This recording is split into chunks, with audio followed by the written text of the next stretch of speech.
Ayan! Malapit ko nang matapos nung dinadrawing ko si Among Us!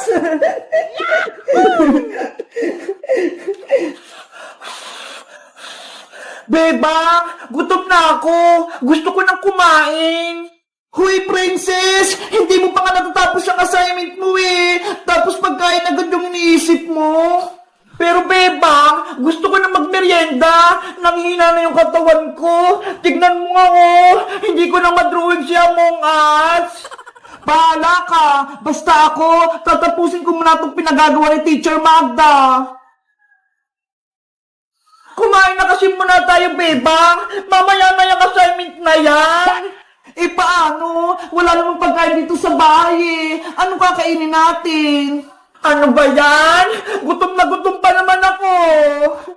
Tahong! Bumili na kayo ng tahong! Wow! O, bebang! Naririnig mo ba yun? May nagtitinda ng tahong sa kalsada! Tahong kayo dyan! Masarap to! Tahong! Ayo nga no! Tara! Bumili mo na tayo ng tahong, princess! Gusto ko rin yun! Kukunin natin itong mga baso, lalagarin ng tahong! Eto sa isa, bebang ah!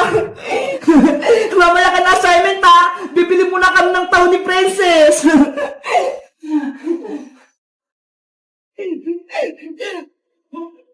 Nasaan yung nagtitinda ng taho?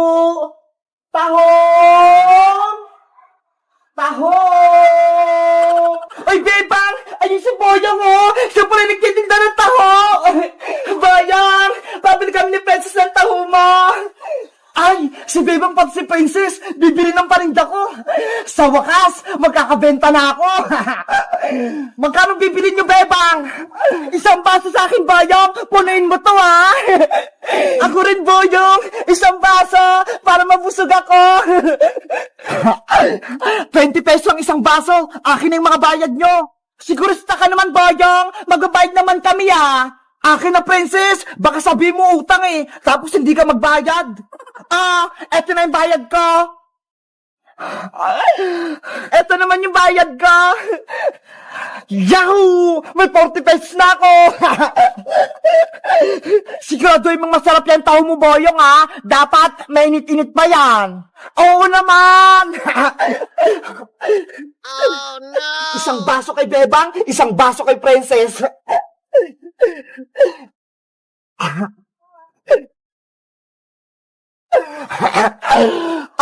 Bebang princess, eto na yung taho nyo.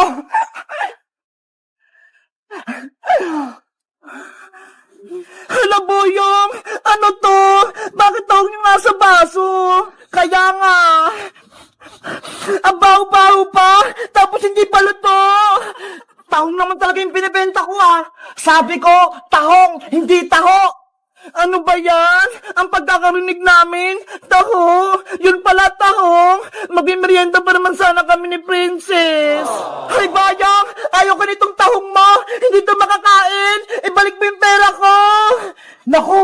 Hindi na pwede, Princess, no? Nagbayad na kayo, kaya akin na yung pera nyo. Madaya ka naman, Boyong! Dapat, sa palengke ka nagtitinda nitong tahong na to, hindi dito sa may kalsada. Akala tuloy namin, tahong yung binibenta mo. Kasalanan nyo yan! Mali yung pantinig nyo! Ang sinisigaw ko, tahong! Hindi taho! Tinatawan mo ba kami? Ibalik mo yung pera namin! Ayoko, no? Sa inyo na yung tahong nyo! Lutuin nyo! Bayang! Bumalik ka rito! Ayoko itong tahong mo! Tara na nga, princess! Bumalik na tayo sa loob! Tapusin na lang natin yung assignment natin! Ano ba yan? Gutom na ako eh! Tahong! Tahong! Bumili na kayo ng tahong! Hello guys! Magandang araw! Ako si Boyong! Si Bebang, pati si Princess, akala nila tahong yung binibenta ko! Kayo guys, bumibili rin ba kayo ng tahong sa kalsada? Anong favorite yung merienda? Mag-comment lang kayo. Bye-bye! Tahong! May lobo kaming lumilipad! Si Iron Man sa akin, siya ang pinakamalakas! Wow! Sila Bebang Iska at Princess, may mga lobo. Gusto ko rin yun. Lobo! Bumili lang kayo ng lobo! Princess, Iska, tingnan nyo ho! May nagtitinda ng lobo! Mga bata, bumili lang kayo sa akin ng lobo! Ayo nga no! Gusto ko yung lobo! Tara, bumili tayo ng lobo kay ate! Sige, puntahan natin! Ate, magkano po yung paninda yung lobo? Mura lang itong mga paninda ko, 10 pesos lang isa. Wow, ang mura naman, 10 pesos lang po. Mabuti na lang may pera pa ako dito. Makakabili ako ng lobo. Ako din, may 10 pesos pa ako. Ikaw, Princess, meron ka ba pambili ng lobo? Nako, naubos ko na yung pera ko kasi bumili ako ng pagkain kay Aling Sonia. Paano ba yun, Princess? Hindi ka makakabili ng lobo mo. Ay, may naisip ako. Ate, wait lang po kayo dyan ha. Hingi lang po kay nanay ng pera. Huwag po kayong aalis. Sige, antayin kita. Bebang Iska, punta lang ako sa bahay ha. Bilisan mo, Princess, ha? Para makapaglaro tayo ng lobo-lobo. Ate, bibili na po ako ng lobo ko. Mamili ka na ng gusto mo, Iska. Piliin mo kung anong gusto mo. Ano kayang pipiliin ko? Si Peppa Pig, si Iron Man, o si Hello Kitty? Ay, si Peppa Pig na lang po, ate. Eto. Ang ganda niya. Ate, eto po yung bayad ko. Si Hello Kitty naman po yung bibilin ko, ate. Eto, Bebang, si Hello Kitty. Eto po yung bayad ko. Ang cute naman ni Hello Kitty. Paras kaming kulay pink. Ate, bibili na po ako ng lobo. May pera na po ako. Eto ha. Eto na lang natitirang lobo, Princess. Hala, si Iron Man. Ayaw ko po niyan, ate. Wala na po bang iba? Wala na he. Last na to. Pag lalaki si Iron Man ayoko po niyan. Huwag ka na magreklamo, Princess. Lobo rin naman yan Sige na nga, bibilin ko na si Iron Man. Ay, sa wakas, mabibenta na itong mga lobo ko. Eto na. Ito po yung bayad ko. A few moments later. May lobo kaming lumilipad. Ang saya-saya maglaro ng lobo-lobo. Si Iron Man sa akin, siya ang pinakamalakas. Ay, sila Bebang Iska at Princess, may mga lobo. Gusto ko rin yun. Bebang, magpahinga muna tayo. Napapagod na ako Kanina ba tayo naglalaro? Sige, isabit muna natin yung mga lobo natin, tapos bibili tayo ng pagkain kay Aling Sonia. Tara, gusto ko na ulit magmerienda. Itali natin dito yung mga lobo natin, para hindi siya liparin.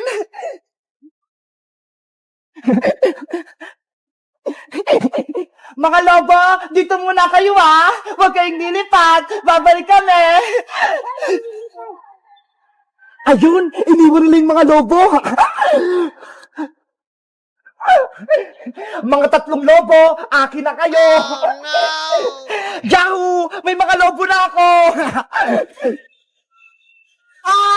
Ang lakas ng hangin. Nililipad ako. Sino yun? May sumisigaw. Bebang, tulungan niyo ako. Nililipad ako ng mga lobo niyo. Boyong, lobo namin yan. Wag mo yung kunin. Nandito na ako sa puno. Lagot! Si Boyong tinangay ng hangin! Kasama yung mga lobong binili natin! Bebang! Iska! Tulungan niyo ako! Nililipad ako! Oh no! Nasaan na si Boyong? Hindi ko na siya makita! Nanay! Tulong! Nandito na ako sa moon! Tulong! Bebang! Buksan mo itong pinto na CR! Oh, no! Bebang! Kanina ka pa dyan! Lumabas ka na! Nay! Mamaya na po! Tumatayin pa ako! Lagot talaga sa akin to si Bebang? May kalokohan na naman! Aling Sitang! Tama na po yan! Ate Bebang! Natatakot na po ako! Baka pagalitan ka ni Aling Sitang! Huwag kang mag-alala, Emily! Ipagtatanggol kita kay nanay! Bebang! Ano ba? May tinatago ka ba sa akin? Wala po, Nay! Ate Bebang,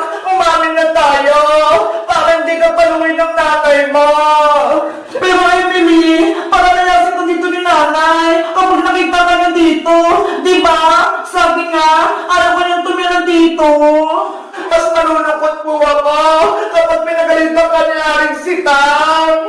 Saan ka na pupunta kapag pinalis ka ni nanay? Diba?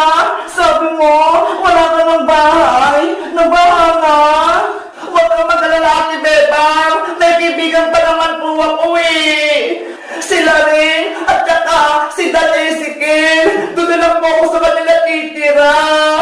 Naawa ko sa ni Emily. Sana, ikaw na lang ng kapatid ko. Para ikaw na lang ang kasama ko dito sa bahay. Gustuin ko man, Ate Bebang. Pero, ayaw naman sa akin ni Aling Sitang. Bebang, buksan mo itong pinto sabi eh. Ipakita mo sa akin kung sino yung tinatago mo. Aling Sitang, tama na po yan. Nasisira na po yung pintuan nyo. Bitawan mo ako, Princess. Siguro, kasabot ka din. Anong tinatago niyo na, Bebang? Umamin ka? Wala po, Aling Sitang. Sabi mo sa akin ng totoo, Princess, hindi na kita bibigyan ng spaghetti tuwing birthday ni Bebang kapag nagsisinungaling ka. Sige na nga po. Aamin na ako. Sige, sabihin mo. Si Bebang po, may tinatagong sikreto. Ano nga ang sikreto? Pinapatulog po ni Bebang si Emily doon sa taas ng bahay nyo, sa may bayan. Ano? Si Emily? Pinatutulog dito ni Bebang sa bahay? Opo. Sinasabi ko na nga, be. Bebang, lumabas ka dyan! Emily, anong gagawin natin? Ate Bebang, lumabas na tayo. Umami na tayo kay Aling Sitang. Sige na nga, wala na naman tayong takas eh. Sagot lang po, Nay. Lalabas na ako.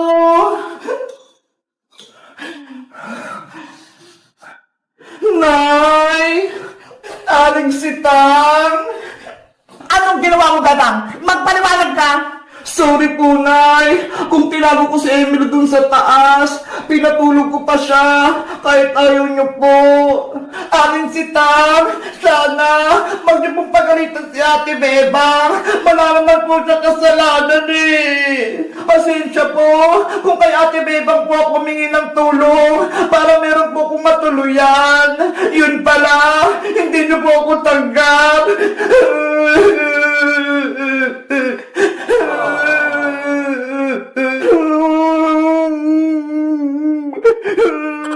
Sorry po talaga, Aling Sitang. Alis na po ako. Kung palalayasin niyo po na si Emily, sasama po ako sa kanya para meron pumuprotekta kay Emily. Ako din po, Aling Sitang. Sasama ako sa kanila bilang kaibigan ni Emily pati ni Bebang. Susuporta ako sa kanila. Tumahimik! Bebang anak, huwag na kayong umalis. Tatanggapin ko na si Emily. Dito na siya sa ating bahay. Talaga po, Nay? Oo, dito na siya matutulog at titira. Salamat po, Aling Sitang. Huwag ka nang umiyak, Emily. Dahil mahal ka ni Bebang, mahal na din kita. Ako, Aling Sitang, hindi niyo po ba ako mahal? Siyempre naman, Francis, mahal ko kayong lahat. Yay! Bibigyan ako ni Aling Sitang ng spaghetti sa birthday ni Bebang. Ate Bebang, magkakasama na tayo. Wala nang iwanan. Kaya nga eh, ako din, masayang-masaya ako. Kayo guys, masaya ba kayo? Natitira si Emily? Mag-comment lang kayo.